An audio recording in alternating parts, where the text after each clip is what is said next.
though these things happen a lot more often than we hear about.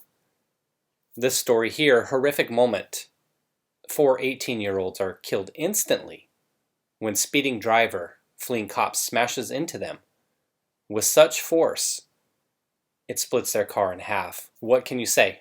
In this year where we've had a lot of loss of life, some of it forced, I would say, by politicians who put sick patients, COVID patients, into senior care homes willingly. We have 4 teenagers and the youth of their lives wiped out. Something similar happened here where I live in Huntington Beach. It was about a year, 2 years ago. 17-year-old AJ Rossi was due home in Las Vegas tonight from his spring break vacation, his sister Allie says. But she got a horrifying call just before noon from the Orange County coroner with the news that AJ had been killed along with 2 high school friends in a fiery wreck in Huntington Beach. An alleged drunk driver in a second car has been arrested, according to police. We've got some footage here. They keep showing it here. Let's watch just a brief clip. Obviously, we don't want to have to see these kind of things happen. It's unfortunate. You see the car will come from the top here. There it goes, flying through, and then, yeah, it's, I guess they show it one more time. So the car will be coming from the right of the screen, and then right there, into cars that were leaving from a green light. That individual ran red. You could see the speed on it here. It says police in Yonkers say Devon Haywood, 36, was fleeing from traffic stop on Tuesday night when he smashed into a Nissan carrying 4 teens. Killed were Brandon Sierra, Randy Brisbane, Tamari Watkins, and Anthony Cruz, all 18 from Yonkers. Friends say they had just graduated from high school. Surveillance video captured Haywood's white Infiniti speeding and then slamming into the teen's Nissan on Riverdale Avenue. All 4 teens were ejected from the Nissan after it split in half and died at the scene. Haywood died at the hospital after being extricated from his car. You would have to believe, based on that speed, that they would have been ejected. I've got some photos I'll show you here shortly of the car itself, but you'd have to believe that even if they were wearing their seatbelt, that a car coming that fast that is able to slice a car in half, it wouldn't have mattered whether they were wearing their seatbelts or not in terms of being ejected from the vehicle. And you would think that the death was probably pretty much just instantaneous. And I've said it before in cases like this, that's really all you can hope for the young men, the people involved in this situation. Obviously, you don't want to see it happen, but you don't want to see people suffer. That's the main thing. That's no solace, definitely, but that's the only thing you can really hope for, is that they didn't suffer, for sure, and that in some way, hopefully, that helps the family out. But come on, I mean, these kids are 18. There's no way that that's going to help their family in any kind of way. See that? No way anyone is surviving that. Look, the roof isn't even there. You don't even see the other half of the car. Look at that. Airbags deployed. So it looks like they're saying that they were going to be turning left here on the green light, and then this car ran through the red. The Infiniti went through the red. Here are the young men right here. Brandon Sierra, Randy Brisbane, Anthony Cruz, and Tamari Watkins, all 18, as we mentioned already. Riverdale Avenue was closed for more than 8 hours as authorities worked to piece together what happened. Gas station security video showed a white Infiniti sedan with only the driver inside speeding before it barreled into the vehicle occupied by the 4 teens. Shortly before the collision, police observed Haywood operating his 2009 Infiniti in an erratic manner with equipment violations and made an attempt to pull him over. Haywood appeared to stop in front of 4785 Riverdale Avenue, but then accelerated at a high rate of speed, southbound. Officers followed the Infiniti, but a Yonkers police spokesperson stressed to dailymail.com that they were not chasing Haywood because they intuitively know not to engage in high-speed pursuits. And that's what has changed over time. police departments seem to be, when I see the LA news here, we see it all the time, police chases, they aren't actively engaged. LA, different world over there. Police are laying back. A criminal may still be speeding because maybe he thinks, okay, well, if I drive 115 on the freeway and they're only going 60, then I can get away. Police also use the chopper just to follow. When it's a dangerous situation, as I said, that's when we've seen police kind of start to back off more and more over the years.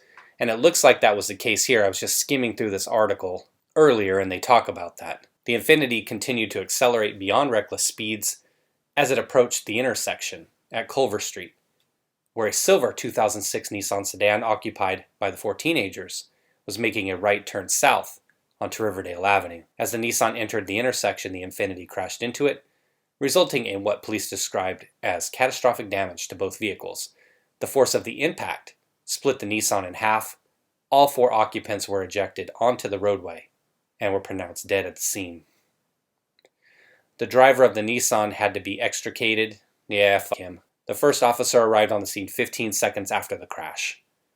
Maria Delgado, who lives in the area, told WABC TV she heard a loud noise and a man running and saying, "Oh my God, oh my God." She went outside and saw bodies, and one of the cars split in half.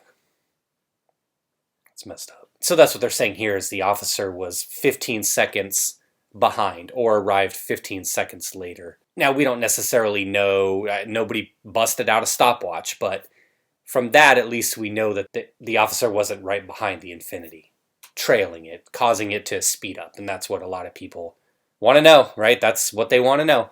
They want to look for somewhere to point the finger rather than pointing the finger at the criminal. The Yonkers police spokesperson said there is no word at this time on whether alcohol or drugs played a role in the collision. It is also unknown how fast Haywood was going when he crashed into the Nissan. The accident is now the subject of multiple investigations, with police trying to determine what motivated Haywood to flee from the traffic stop in the first place. LowHUD.com reported that Haywood had a history of reckless driving, here we go, and a lengthy criminal record dating back to at least 2003, which included drugs and weapons charges. In 2005, he was sentenced to 4 years in federal prison for selling crack cocaine. In 2018, he pleaded guilty to a felony drug possession charge and was sentenced to a year in jail. And it's like we're seeing more and more around the country. Crime, I made this linear comparison a couple months ago when I was trying to make a point about something, but crime has now been decriminalized because certain individuals commit crimes at higher rates statistically, which we can look at the BLS statistics on that it must be the system that's the problem, not the criminal act itself that's the problem. And I'm not going to go ranting, yada, yada, yada. I'm just saying, look, when you have people that continue to behave this way in life and they have little to no fear of punishment, then unfortunately stuff like this happens. And I know, I get it. I love people who take a second chance, a third chance that we give them and become positive members of society. I love it. I can't tell you how much I love when people can turn their lives around. When stuff like this happens and 4 young men are just wiped out, like I said, just like that. The guy just didn't give a fuck about him. Dirtbag criminal. And yet we have politicians out here still pretending like the laws on the books are the problem. Some people suck. Some people commit crime. And for those people that do that kind of stuff, they need to be where they belong. We need safer streets for young men like these. And yeah, I know, served his time, paid his debt to society. It's just, I don't know. I just can't help but feel for the family. And obviously, I wish this situation wouldn't have happened. What could have been done? I don't know. I'm at a total loss here. I'm just so saddened by this. I really am. Unfortunately, these individuals won't get to spend the holidays with their family or any days anymore ever again because some piece of shit with a criminal record, a criminal history wanted to run from the police. I'm never going to defend people like that. I'm never going to try to excuse their actions. Definitely feel for the family and obviously for the young men involved. So it's Christmas Eve, everybody. When you're watching this video, maybe it's Christmas or a little bit past Christmas. Hopefully you're out there doing well, being safe. It's so hard out there to be safe. You can do everything that you think you're doing, and you think you're doing it right. These kids are stopped at the light. They think they're doing everything right. Light turns green. What can you say? You can't control the idiocy of other people, and I just really hope that everybody out there will be safe. And definitely keep your eyes out when you're driving. Stories like this, when I see them, it always puts it in perspective for me, because I was always an individual, and sometimes I still get back to this, where right when the light turns green, boom, I'm off. And you could never see this coming. You could never foresee this coming, the young men, for sure. Take a split second or two to look around each way and just make sure that everybody stopped at the light. Just make sure everybody stopped at the light. That's all I can hope for. All right, that's all I got, everybody. Definitely a downer for the family and everyone involved. So it's kind of hard to say, hey, happy holidays, Merry Christmas, everyone. But I just want everybody out there to be safe. And again, one more time, much sympathy to their family. I would have no idea what they're going through. I could never imagine it. All right, take care, everybody. Thanks for watching. Be well.